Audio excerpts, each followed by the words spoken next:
ನಮಸ್ಕಾರ ಫ್ರೆಂಡ್ಸ್, ಎಲ್ರಿಗೂ ತುಂಬ ಜನ ಕಮೆಂಟ್ ಮಾಡ್ತಾ ಇರೋದು, ಪರ್ಸ್ನಲಿ ನನಗೆ ವಾಟ್ಸಪ್ಪಲ್ಲಿ ಕೇಳ್ತಾ ಇರೋದು ಒಂದೇ ಪ್ರಶ್ನೆ. ಅಕ್ಕ, ಟೈಲರಿಂಗ್ ಕೆಲಸಕ್ಕೆ ಅಂತ ಕೂತ್ಕೊಂಡಾಗ ತುಂಬ ನೆಗೆಟಿವ್ ಯೋಚನೆ ಬರ್ತಾ ಇದೆ. ಕೆಲಸ ಮಾಡೋಕ್ಕೆ ಇಂಟ್ರೆಸ್ಟೇ ಇಲ್ಲ, ಫೋನ್ ನೋಡ್ತಾ ಇರ್ತೀನಿ, ಇಲ್ಲ ಫೋನ್ ನೋಡ್ತಾ ಮಲಗಿಬಿಡ್ತೀನಿ. ಮನಸ್ಸಿನಲ್ಲಿ ತುಂಬಾ ನೆಗೆಟಿವ್ ಯೋಚನೆಗಳು ಬರ್ತಾ ಇದೆ, ಏನು ಮಾಡಬೇಕು ಅಂತ. ಫ್ರೆಂಡ್ಸ್ ನೋಡಿ, ನಾನೊಂದು ವಿಷಯ ಹೇಳ್ತೀನಿ. ನೆಗೆಟಿವ್ ಯೋಚನೆ ಒಬ್ಬರಿಗೆ ಅಂತಲ್ಲ, ಸಾಮಾನ್ಯವಾಗಿ ಎಲ್ಲರಿಗೂ ಒಂದು ಏನಾದರೂ ಯೋಚನೆ ಮಾಡ್ತಾ ಇದ್ದೀವಿ ಅಂದಾಗ ಬರುತ್ತೆ. ಅದು ಬರೋದನ್ನು ನಾವು ಅಲ್ಲಿಗೆ ಅದನ್ನು ಕಟ್ ಮಾಡಿಬಿಡ್ಬೇಕೆ ಹೊರತು ಅದನ್ನ ಮುಂದುವರ್ಸ್ಕೊಂಡು ಹೋಗಬಾರ್ದು ಯಾವುದೇ ಕಾರಣಕ್ಕೂ. ಒಂದು ಏನೋ ಒಂದು ನೆಗೆಟಿವ್ ಯೋಚನೆ ಈಗ ತಕ್ಷಣಕ್ಕೆ ಒಂದು ಬರ್ತಾ ಇದೆ ಅಂತಂದಾಗ ಅದನ್ನು ಅಲ್ಲಿಗೆ ಸ್ಟಾಪ್ ಮಾಡಬೇಕು ಹೊರತು ಅದನ್ನು ನಾವು ಬೆಳೆಸಿದ್ವಿ ಅಂದರೆ ಇವತ್ತು ಸ್ವಲ್ಪ ಇರೋದು ನಾಳೆ ಜಾಸ್ತಿ ಆಗುತ್ತೆ. ಇದರಿಂದ ತುಂಬಾ ನಮಗೆ ಜೀವನದಲ್ಲಿ ಏನು ಕೆಲಸ ಮಾಡೋಕ್ಕೂ ಆಗಲ್ಲ, ಆ ರೀತಿಯಾಗೆಲ್ಲ ಆಗುತ್ತೆ. ಇದಿಷ್ಟು ನಾನು ಹೇಗೆ ಹೇಳ್ತಾ ಇದ್ದೀನಿ ಅಂತಂದರೆ, 22 ವರ್ಷದ ಅನುಭವ. ಯಾಕೆ ಅಂದರೆ ಇಲ್ಲಿ ಬರೋ ಅಂಥ 30+ ಏಜ್ ಆಗಿರೋ ಅಂಥ ಸ್ಟೂಡೆಂಟ್ಸ್ ಏನು ಬರ್ತಾರೆ, ಅವರು ಆಲ್ಮೋಸ್ಟ್ ಹೇಳೋದೇ ಅದು, ಅಕ್ಕ ನಾನು ಟೈಲರಿಂಗ್ ಕೆಲಸ ಮಾಡಬೇಕು ಅಂತ ತುಂಬ ಇಂಟ್ರೆಸ್ಟ್ ಇದೆ, ತುಂಬ ಚೆನ್ನಾಗಿ ಮಾಡ್ತಾಯಿದ್ದೀನಿ, ಆದರೆ ಏನು ಮಾಡೋದು, ಈ ಥರ ಕೆಲಸ ಮಾಡಬೇಕು ಅಂತ ಅಂದ್ಕೊಂಡಾಗ ನನಗೆ ಈ ಥರ ನೆಗೆಟಿವ್ ಯೋಚನೆ ಬರುತ್ತೆ. ಅದಕ್ಕೆ ಏನು ಮಾಡಬೇಕು, ಇಲ್ಲಿ ಇರೋದಷ್ಟೇ ನಾನು ಎಕ್ಸಾಂಪಲ್ ತೊಗೊಂಡಿದ್ದೀನಿ. ಅಂದರೆ ಸುಮಾರು ಜನ ಕೇಳಿದ್ದಾರೆ, ಇಲ್ಲಿ ಇಷ್ಟು ವರ್ಷ ನನ್ನ ಸ್ಟೂಡೆಂಟ್ಸು ಏನೇನು ಕಲಿಯೋಕ್ಕೆ ಅಂತ ಬರ್ತಾರೆ ನೋಡಿ, ಅಷ್ಟರಲ್ಲಿ. ಆಮೇಲೆ ಈ ವಾಟ್ಸಪ್ಪಲ್ಲಿ ತುಂಬಾ ಮೆಸೇಜ್ ಬರ್ತಾಯಿದೆ, ಅಕ್ಕ ಈ ಥರ ಆಗ್ತಾಯಿದೆ. ಎಲ್ಲರದು ಒಂದೇ ಪ್ರಶ್ನೆ. ತುಂಬ ಏನಾಗುತ್ತೆ ಅಕ್ಕ, ನಂಗೆ ತುಂಬ ಯೋಚನೆ ಮಾಡಿದಾಗ ಏನಾಗುತ್ತೆ, ಒಂಥರ ಎದೆ ಸ್ಪೀಡಾಗಿ ಬಡ್ಕೊಳಂಗೆ ಆಗೋದು, ಒಂಥರ ಎಲ್ಲ ಕೈ ಕಾಲು ನಡುಗ್ದಂಗೆ ಆಗೋದು, ಏನೇನೋ ಯೋಚನೆಗಳು ಬರೋದು, ತಲೆನೋವು ಬರೋದು, ಈ ಥರ ಎಲ್ಲ ಆಗ್ತಾಯಿದೆ. ಇದಕ್ಕೇನು ನನಗೇನಾದರೂ ಕಾಯಿಲೆ ಬಂದಿದೆಯಾ? ಏನೂ ಇರಲ್ಲ, ಯಾವ ಕಾಯಿಲೆನೂ ಇರಲ್ಲ. ನಿಮ್ಮ ಮನಸ್ಸೇ ಅದಕ್ಕೆ ಮದ್ದಾಗಿರಬೇಕೆ ಹೊರತು ಯಾವುದೇ ಮೆಡಿಸನ್ ಕೂಡ ಇದಕ್ಕೆ ಏನು ಮಾಡೋಕ್ಕಾಗಲ್ಲ. ಒಂದು ಜ್ವರ ಬಂದಿದೆ, ನಮಗೊಂದು ಹುಷಾರಿಲ್ಲ ಅಂತಂದರೆ ಡಾಕ್ಟ್ರು ಇಂಜೆಕ್ಷನ್ ಕೊಡ್ಬೋದು, ಟ್ಯಾಬ್ಲೆಟ್ ಕೊಡ್ಬೋದು, ಆದರೆ ನಮ್ಮ ಮನಸ್ಸಿನ ಯೋಚನೆಗೆ ಯಾವ ಡಾಕ್ಟ್ರು ಯಾವ ಔಷಧಿನೂ ಕೊಡೋಕ್ಕಾಗಲ್ಲ. ಹಾಗಾಗಿ ಆದಷ್ಟು ಅದನ್ನು ನಾವು ಯಾವ ರೀತಿ ಕಂಟ್ರೋಲ್ ಮಾಡ್ಕೋಬೋದು ಅನ್ನೋದನ್ನು ನಾನು ಈ ವಿಡಿಯೋದಲ್ಲಿ ನಿಮಗೆ ಹೇಳ್ತಾ ಹೋಗ್ತೀನಿ. ಖಂಡಿತ ಎಲ್ಲೂ ಸ್ಕಿಪ್ ಮಾಡಿದಿರ ಫುಲ್ ಪೂರ್ತಿ ವಿಡಿಯೋ ನೋಡಿ ಫ್ರೆಂಡ್. ತುಂಬ ಜನ ಹೇಳೋದೇ ಅದು, ಅಕ್ಕ ಈಗ ನಾನು ಟೈಲರಿಂಗ್ ಕೆಲಸಕ್ಕೆ ಅಂತ ಕೂತ್ಕೊಂಡಿರ್ತೀನಲ್ಲ, ನನಗೆ ತುಂಬ ಯೋಚನೆ ಬರುತ್ತೆ. ಯೋಚನೆ ಬಂದಾಗ ಬೇಡ ಬಿಡು ಅಂತ ಫೋನ್ ನೋಡ್ಕೊಂಡು ಮಲಗಿಬಿಡೋದು. ಸಾಯಂಕಾಲ ಆದಮೇಲೆ ಹೇಳೋದು, ಅಯ್ಯೋ ನಾನು ಏನು ಕೆಲಸ ಮಾಡಲಿಲ್ಲ, ಮಾಡಬೇಕಾಗಿತ್ತು, ಈಗ ಮಾಡೋಣ ಅನ್ನೋದು. ಇಲ್ಲಾಂದರೆ ಹೋಗ್ಲಿ ಬಿಡು, ಇವತ್ತು ಆಗೋಯ್ತು, ನಾಳೆ ಆದರೂ ನಾನು ಈ ಥರ ಮಾಡೋದೇ ಇಲ್ಲ, ನಾನು ನಾಳೆ ಆದರೂ ಕೆಲಸ ಮಾಡ್ತೀನಿ ಅಂತ ಮನ್ಸಿಗೆ ಅಂದ್ಕೊಳ್ಳೋದು ರಾತ್ರಿ ಹೊತ್ತು. ಮತ್ತು ಬೆಳಗ್ಗೆ ಎದ್ಮೇಲೆ ಯಥಾ ಪ್ರಕಾರ ಸೇಮ್ ಅದೇ ಥರ. ಆ ಥರ ಆಗಲೇಬಾರ್ದು. ಆ ಥರ ಆದರೆ ನಾವು ಜೀವನದಲ್ಲಿ ಏನೂ ಮಾಡೋಕ್ಕಾಗಲ್ಲ. ಈಗ ಎಕ್ಸಾಂಪಲ್ ನೋಡಿ, ಈಗ ಒಂದು ನಮಗೆ ಯೋಚನೆ ಬರ್ತಾ ಇದೆ ಅಂತಂದರೆ ಅದು ಸುಮ್ಮನೆ ಚಿಕ್ಕದಾಗಿ ಸ್ಟಾರ್ಟ್ ಆಗ್ತಾ ಇದೆ ಅಂತ ಅಂದಾಗ ನಾವು ಅಲ್ಲಿಗೆ ಅದನ್ನು ಕಟ್ ಡೌನ್ ಮಾಡಿಬಿಡ್ಬೇಕು, ಅದನ್ನು ಮುಂದುವರ್ಸ್ಕೊಂಡು ಹೋಗಬಾರ್ದು. ಒಂದು ವಿಷಯ ಏನಾಗುತ್ತೆ, ಒಬ್ಬೊಬ್ಬರು ಇಲ್ಲಿರೋರು ಅನುಭವ ಹೇಳ್ತಾ ಇದ್ದೀನಿ, ಇಲ್ಲಿರೋರು ನನಗೆ ಕೇಳಿರೋದು, ಅಕ್ಕ ನಾನು ಕೇಳಿದೆ, ನಿಮ್ಗೆ ಯಾವ ಥರ ಯೋಚನೆ ಬರುತ್ತೆ, ಯಾವ ಥರ ನೆಗೆಟಿವ್ ಯೋಚನೆಗಳಂದರೆ ಯಾವ ಥರ ಮಾಡ್ತೀರಾ ಅಂತ ಅಂದಾಗ, ಅಯ್ಯೋ ನನಗೇನಾದರೂ ಆಗ್ಬಿಡುತ್ತೋ ಏನೋ, ನಮ್ಮ ಮನೆಯವ್ರಿಗೆ ಏನಾದರೂ ಆಗ್ಬಿಡುತ್ತೋ ಏನೋ, ನನಗೆ ಕೆಲಸ ಬರುತ್ತೋ ಇಲ್ವೋ, ಏನೋ ಒಂಥರ ಬರೀ ನೆಗೆಟಿವ್ ಯೋಚನೆ. ದಾರಿಯಲ್ಲಿ ಹೋಗ್ತಾ ಇರ್ತೀನಿ, ನನಗೇನಾನ ಆಗ್ಬಿಡುತ್ತೋ ಏನೋ. ಈಗ ಟಿ ವಿಗಳಲ್ಲೆಲ್ಲ ಅದು ಇದು ನೋಡ್ಬಿಡೋದು, ಅದನ್ನೇ ಯೋಚನೆ ಮಾಡೋದು, ನನಗೇನಾನ ಆಗ್ಬಿಡುತ್ತೋ ಏನೋ, ಮನೆಯವ್ರಿಗೆ ಯಾರಿಗಾದರೂ ಏನಾದರೂ ಆಗ್ಬಿಡುತ್ತೋ ಏನೋ. ಈ ಥರ ಯೋಚನೆ ಮಾಡಿದ್ವಿ ಅಂದರೆ ಅದಕ್ಕೆ ಫುಲ್ ಸ್ಟಾಪ್ ಅನ್ನೋದೇ ಇಲ್ಲ, ಯಾವ ಡಾಕ್ಟ್ರ್ ಮೆಡಿಷನ್ನೂ ಇಲ್ಲ. ಇದಕ್ಕೆ ನೀವೇ ಮದ್ದು, ನೀವೇ ಪರಿಹಾರ ತೊಗೋಬೇಕು. ಅದು ಮಾತ್ರ ನಾನು ಹೇಳ್ತೀನಿ, ಅದು ಯಾವ ರೀತಿಯಾಗಿ ಹೇಗೆ ಅಂತ. ಈಗ ಫಸ್ಟು ಎಕ್ಸಾಂಪಲ್ ಫ್ರೆಂಡ್ಸ್, ನಿಮಗೆ ನೆಗೆಟಿವ್ ಯೋಚನೆ ಬರ್ತಾ ಇದೆ ಅಂತ ಅಂದಾಗ ನೀವೇನು ಮಾಡಬೇಕು, ಅದನ್ನು ಇದು ನಂದಲ್ಲ, ಇದು ಅಂದರೆ ಯೋಚನೆ ಬರ್ತಾ ಇದೆಯಲ್ಲ, ಇದು ನಿಜ ಅಲ್ಲ, ಈ ಯೋಚನೆಗೂ ನನಗೂ ಸಂಬಂಧನೇ ಇಲ್ಲ, ಬರ್ತಾ ಇರೋ ಯೋಚನೆನ ಅಲ್ಲಿಗೆ ನೀವು ಸ್ಟಾಪ್ ಮಾಡಿ, ನಿನ್ನ ಅವಶ್ಯಕತೆ ನನಗಿಲ್ಲ, ನೀನು ಮುಂದೆ ಹೋಗ್ಬಿಡು, ನನಗೆ ಬೇಕಾಗಿಲ್ಲ, ನಿಂದು ಏನು ನನಗೆ ಉಪಯೋಗನೇ ಇಲ್ಲ, ನಿನ್ನಿಂದ ನೀನು ಬೇಕಾಗಿಲ್ಲ ಅಂತೇಳಿ ಮುಂದೆ ಕಳಿಸಿ. ಆದರೂ ನಮಗೆ ತಲೆಯಲ್ಲಿ ಮೈಂಡಲ್ಲಿ ಒಂದು ಓಡ್ತಾ ಇದೆ ಅಂದಾಗ ಏನು ಮಾಡಬೇಕು, ಪಟ್ಟಂತ ಒಂದರಿಂದ 20ವರೆಗೂ 1-2 ಎಣಿಸ್ಬಿಡಿ ನೋಡಿ. ಬೇಕಿದ್ರೆ ಟ್ರೈ ಮಾಡಿ ನೋಡಿ, ಅಲ್ಲಿಗೆ ಅದು ಸ್ಟಾಪ್ ಆಗಿಬಿಡುತ್ತೆ. ಖಂಡಿತ ಬರಲ್ಲ ನಮಗೆ. ಆಮೇಲೆ ನಿಮಗಿಷ್ಟ ನಿಮ್ಮ ಮನೆ ದೇವರು ಏನೋ, ನಿಮಗಿಷ್ಟ ಆದವ್ರ ಹೆಸರಾದರೂ ಅಷ್ಟೇ, ಒಂದು 10 ಸಲ ದೇವ್ರ ಹೆಸರು ಅಥವಾ ನಿಮಗಿಷ್ಟ ಇರೋ ಅಂಥವ್ರ ಹೆಸರು ಈ ಥರ ಏನಾದರೂ ಹೇಳ್ಕೊತ ಹೋಗಿ, ಖಂಡಿತ ಅದು ಅಲ್ಲಿಗೆ ಸ್ಟಾಪ್ ಆಗುತ್ತೆ. ಮತ್ತು ಅದ್ರ ಕಡೆ ಗಮನ ಕೊಡೋಕ್ಕೆ ಹೋಗಬೇಡಿ, ಕೂಲಾಗಿರಿ, ಚೆನ್ನಾಗಿ ಆ ಟೈಮಲ್ಲಿ ನಿಧಾನಕ್ಕೆ ಉಸಿರು ಎಳ್ಕೊಂಡು ನೀಟಾಗಿ ಉಸಿರು ಬಿಟ್ಟು ಸಮಾಧಾನ ಮಾಡಿಕೊಂಡು ಒಂದು ಸ್ವಲ್ಪ ನೀರು ಕುಡಿದು ಮತ್ತೆ ಕೆಲಸನ ಸ್ಟಾರ್ಟ್ ಮಾಡ್ಬೋದು ನೀವು. ಈಗ ಹೇಳ್ತೀನಲ್ಲ, ಈಗ ನಾವು ಯೋಚನೆ ಮಾಡಿಕೊಂಡು ನಮ್ಮ ಆರೋಗ್ಯ ಏನಾದರೂ ಆಯಿತು ಅಂದರೆ ನಮ್ಮನ್ನೇ ನಂಬಿರೋ ಅಂಥ ನಮ್ಮ ಫ್ಯಾಮ್ಲಿ, ಮಕ್ಕಳು, ಗಂಡ, ಮನೆಯವ್ರ, ಫ್ಯಾಮ್ಲಿಯವರು ಎಲ್ಲ ತಂದೆ ತಾಯಿ ಎಲ್ಲ ಯೋಚನೆ ಮಾಡಬೇಕಲ್ಲ. ನಾವು ವೇಸ್ಟ್ ಅದು, ನಾವು ಉಪಯೋಗನೇ ಇಲ್ಲ ಅದರಿಂದ, ₹1 ಲಾಭವೂ ಇಲ್ಲ, ನಯಾ ಪೈಸದ್ದು ಬರದೇ ಇರೋವಂಥ ನೆಗೆಟಿವ್ ಯೋಚನೆ ನಮ್ಮಷ್ಟಕ್ಕೆ ನಾವೇ ಯೋಚನೆ ಮಾಡಿಕೊಂಡು ನಮಗೇನಾದರೂ ಆಯಿತು ಅಂದರೆ ನಮ್ಮಿಂದ ಎಷ್ಟು ತೊಂದರೆ ಆಗುತ್ತೆ ಯೋಚನೆ ಮಾಡಿ. ಇದು ಒಂದು ನಿಮಗೆ ತಲೆಗೆ ಬಂತು ಅಂದರೆ ಖಂಡಿತವಾಗ್ಲೂ ನೀವು ಯೋಚನೆನ ಯಾರು ಮಾಡ್ತಾಯಿದ್ದೀರೋ, ನನಗೆ ಯಾರೆಲ್ಲ ಕಮೆಂಟ್ ಹಾಕಿದ್ದೀರೋ, ಯಾರೆಲ್ಲ ವಾಟ್ಸಪ್ ಮಾಡಿದ್ದೀರೋ ಅವ್ರಿಗೆಲ್ಲರಿಗೂ ಹೇಳ್ತಾ ಇದ್ದೀನಿ ನಾನು, ನಿಮ್ಮನ್ನು ನಂಬಿ ಒಂದು ಫ್ಯಾಮ್ಲಿ ಇರುತ್ತೆ. ಖಂಡಿತವಾಗ್ಲೂ ಎಲ್ಲರಿಗೂ ಈ ಥರ ಯೋಚನೆ ಬರ್ತಾ ಇದೆ ಅಂತ ಅಂದಾಗ ಅದನ್ನು ಅಲ್ಲಿಗೆ ಸ್ಟಾಪ್ ಖಂಡಿತ ಮಾಡಲೇಬೇಕು. ಫ್ರೆಂಡ್ಸ್, ಇನ್ನೊಂದು ಏನು ಗೊತ್ತಾ, ಈಗ ಒಂದು ಯೋಚನೆ ಬರ್ತಾ ಇದೆ ಅಂತಂದಾಗ ಬಂದಿದ ತಕ್ಷಣ ಈಗ ಬರ್ತಾ ಇರೋ ತಕ್ಷಣಕ್ಕೆ ನಾವೇನು ಮಾಡಬೇಕು, ಅದನ್ನ ನಿಜ ಅಂತ ನಂಬಬಾರ್ದು. ನಮ್ಮ ಮನಸ್ಸಲ್ಲಿರೋ ಯೋಚನೆನೇ ಬೇರೆ, ಅದು ನಿಜವಾಗಿರೋದೇ ಬೇರೆ. ಅಂದರೆ ಈಗ ಮನಸ್ಸಲ್ಲಿ ನಮಗೇನು ಯೋಚನೆ ಬರ್ತಾ ಇದೆ ಅದೇ ಬೇರೆ, ಅದಕ್ಕೂ ನಮಗೂ ಯಾವುದೇ ಥರದ್ದು ಲಿಂಕೇ ಇಲ್ಲ, ಸಂಬಂಧನೇ ಇಲ್ಲ. ಅದು ವಾಸ್ತವನೇ ಬೇರೆ ಆಗಿರುತ್ತೆ. ಅದಕ್ಕೂ ನಾವು ನೋಡಬೇಕು. ಅದು ಈಗ ಬರ್ತಾ ಇರೋ ಯೋಚನೆ ನಮ್ಮದೈತ, ಅದೇನಾದರೂ ನಮಗೆ ಸಂಬಂಧ ಇದೆಯಾ ಇಲ್ಲ ಅಂತಂದಾಗ ವಾಸ್ತವನೇ ಬೇರೆ ಆಗಿರುತ್ತೆ. ಈಗ ಉದಾಹರಣೆ, ನನ್ನಿಂದ ಏನೂ ಆಗಲ್ಲ, ಈ ಕೆಲಸ ಮಾಡೋಕ್ಕೆ ಆಗಲ್ಲ, ನನ್ನ ಜೀವನ ಹೀಗೆ ಇರುತ್ತೋ ಏನೋ ಅಂತ ಯೋಚನೆ ಬರ್ಬೋದು ಫ್ರೆಂಡ್ಸ್. ಆದರೆ ಆ ಯೋಚನೆ ಬಂದ ತಕ್ಷಣ ಅದನ್ನ ನಾವು ಯಾವ ಕಾರಣಕ್ಕೂ ನಂಬಬಾರ್ದು. ಬರೋ ಯೋಚನೆ ಏನು ಬರುತ್ತೆ ಅದನ್ನು ನಂಬಕ್ಕೆ ಹೋಗಬಾರ್ದು.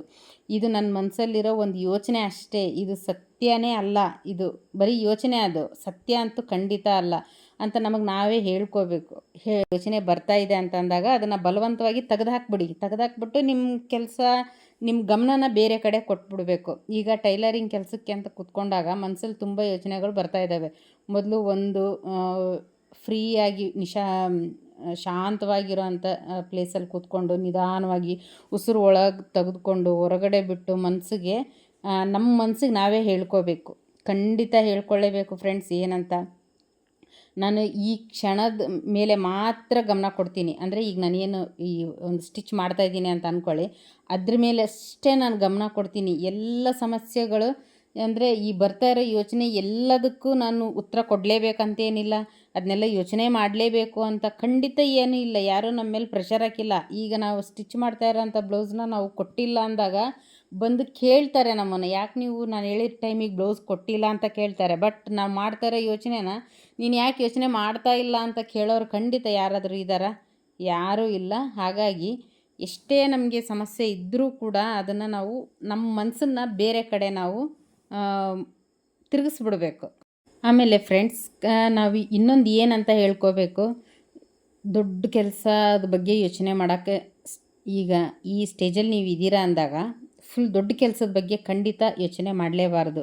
ಇವತ್ತು ಇಡೀ ದಿನ ಅಯ್ಯೋ ನಾನು ಕೆಲಸ ಮಾಡಲೇಬೇಕಾ, ಇವತ್ತು ಇಷ್ಟೊಂದು ಬಟ್ಟೆ ಹೊಲಿಬೇಕಾ ಅಂತ ಅದೇನಿದೆ ಆ ಮೈಂಡ್ಸೆಟ್ನೇ ಖಂಡಿತ ಅನ್ಕೋಬಾರ್ದು. ಒಂದು 10 ನಿಮಿಷ ಕೆಲಸ ಮಾಡ್ತೀನಿ, ಒಂದು 10 ನಿಮಿಷ ಆದಮೇಲೆ ನಾನು ಸಣ್ಣ ಪುಟ್ಟ ಹೆಜ್ಜೆ ಹಾಕ್ಕೊಂಡು ಓಡಾಡಿಕೊಂಡು ಮನೇಲಿ ನೀರು ಕುಡ್ಕೊಂಡು ಆ ಕಡೆ ಅಡುಗೆ ಮನೇಲಿ ನೋಡಿಕೊಂಡು, ಈ ಥರ ಮನೇಲಿ ಕೆಲಸ ಮಾಡ್ತಾ ಇರೋರಾದರೆ ಅಥವಾ ಶಾಪಲ್ಲಿ ಕೆಲಸ ಮಾಡ್ತಾ ಇರೋರಾದರೆ ಒಂದು ಸ್ವಲ್ಪ ಹೊರಗಡೆ ರೋಡ್ಗೆ ಹೋಗ್ಬಿಟ್ಟು ಬಂದೆ, ಇಲ್ಲಾಂದರೆ ಯಾವುದಾದ್ರೂ ಬಿಲ್ ನೋಡೋದು ಅಥವಾ ಏನಿದೆ ಈ ಥರ ನಮ್ಮ ಗಮನನ ನಾವು ನಿಧಾನವಾಗಿ ಬೇರೆ ಕಡೆಗೆ ತಿರುಗಿಸ್ತಾ ಬರಬೇಕು.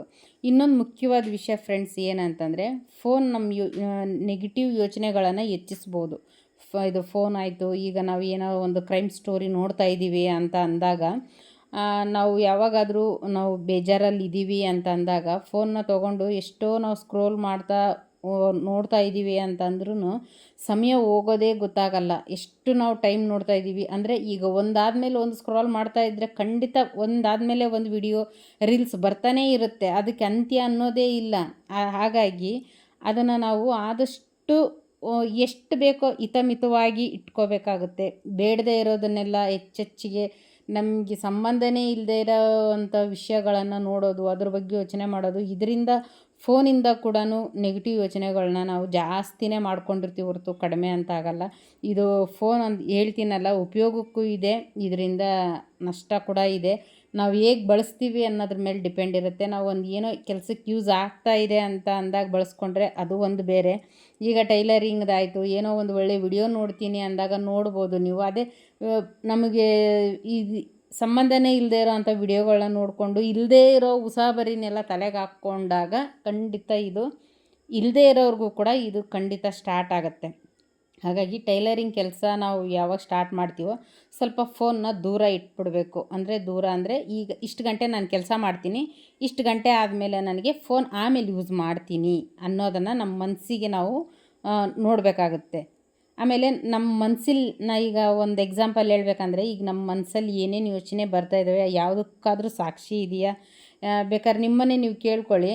ಅಯ್ಯೋ ನಾನು ಇಷ್ಟೊಂದು ಭಯದಿಂದ, ಇಷ್ಟೊಂದು ಬೇಸರದಿಂದ ಯೋಚನೆ ಮಾಡ್ತಾಯಿದ್ದೀನಿ, ಇದಕ್ಕೆಲ್ಲದಕ್ಕೂ ಸಾಕ್ಷಿ ಇದೆಯಾ ಅಂತ ನೀವೇ ಕೇಳ್ಕೊಳ್ಳಿ. ಯಾವುದೂ ಇದರಲ್ಲಿ ನಮಗೆ ಇಲ್ಲದೇ ಇರೋ ಅಂಥದ್ದನ್ನೇ ನಾವು ತಲೆಗೆ ಹಾಕ್ಕೊಂಡು ನಮ್ಮ ಕೆಲಸನ ನಾವು ಹಾಳು ಮಾಡ್ಕೊತಾ ಇದ್ದೀವಿ.